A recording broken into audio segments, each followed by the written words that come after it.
Computer, sing Daisy Bell.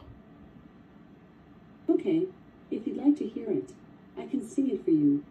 Daisy, Daisy, give me your answer due.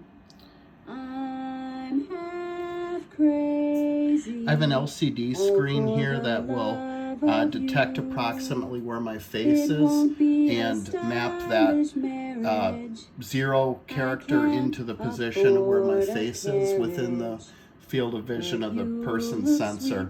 In the event there's multiple faces in front of the sensor, it will it'll show multiple faces or multiple numbers, so you can see that one appearing there.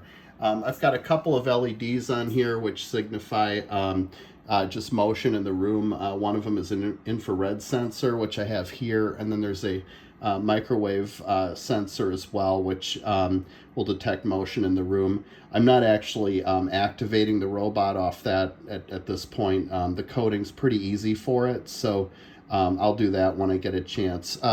The green LED just indicates that the second microcontroller is operating, and then the blue LED will run at about 9 seconds or so before that second controller shuts off. So there's a relay which will run, which will turn on the CRT, and then when the second controller is going to shut down, it'll lower the eyes as well. So I'll just manually shut down that second controller now.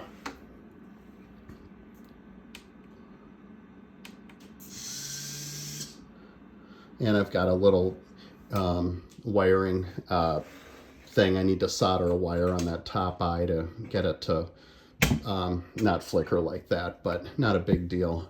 Anyway, that's kind of where I'm at with it. So it's a work in progress, but kind of fun. Maybe has a little bit less personality than some robots, but I'm going to mount the eyes in the top of it here, and then the person sensor I have here is just so that the eyes are at a similar level, the sensors at a similar level to the eyes.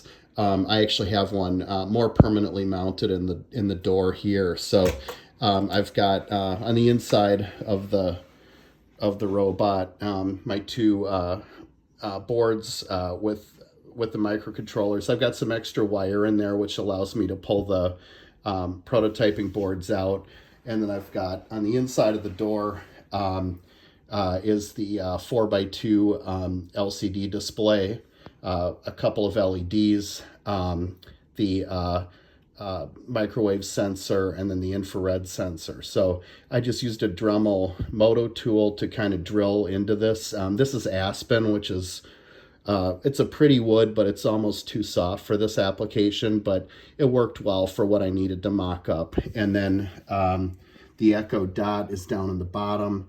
I've got a standard line level power that runs off of the plug that I have in the back of the robot.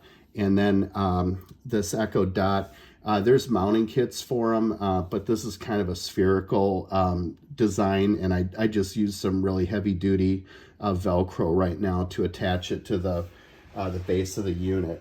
And then the back of the unit I have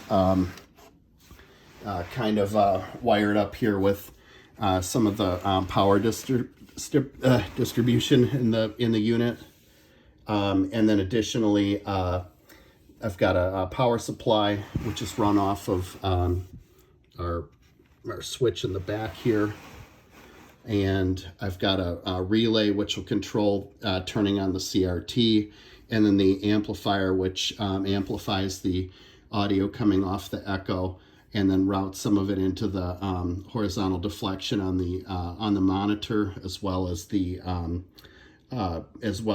directs it back into the audio on the Echo Dot. So I'm just using the speaker on that unit right now. So it's been fun to play around with. The eventual goal is to build a personal assistant that will replace the Echo Dot.